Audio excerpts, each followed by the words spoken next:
దేశవ్యాప్తంగా సంచలనం సృష్టించిన ఇండోర్ జంట హనీమూన్ హత్య కేసులో కీలక పరిణామం చోటు చేసుకుంది. హనీమూన్ కు వెళ్లిన భర్తను అత్యంత దారుణంగా హత్య చేసిన భార్య సోనం, ఆమె దోచుకున్న నగలు, ఇతర విలువైన వస్తువులను పోలీసులు స్వాధీనం చేసుకున్నారు. మధ్యప్రదేశ్ లోని రత్లాంలో ఈ వస్తువులను మేఘాలయ పోలీసుల ప్రత్యేక దర్యాప్తు బృందం రికవరీ చేసింది. పూర్తి వివరాలకు వెళితే, ఇండోర్ కు చెందిన రాజా రఘువంశీ అతని భార్య సోనం హనీమూన్ కోసం మేఘాలయకు వెళ్లారు.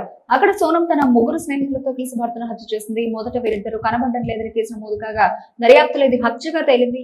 కేసును విచారిస్తున్న మేఘాలయ సిట్ బృందం సాక్ష్యాల ఆధారంగా మధ్యప్రదేశ్ లో దర్యాప్తు చేపట్టింది. ఈ క్రమంలో ఇండోర్ కు చెందిన ప్రాపర్టీ డీలర్ సిలోమ్ జేమ్స్ పాత్రపై పోలీసులకు అనుమానం కలిగింది.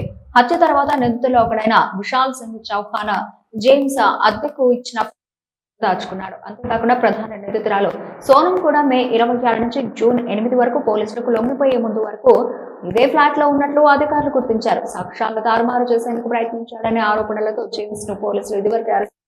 అతనితో పాటు ఫ్లాట్ యజమాని లోకేంద్ర తోమర్, సెక్యూరిటీ గార్డ్ బల్వీర్ ను కూడా అదుపులోకి తీసుకున్నారు.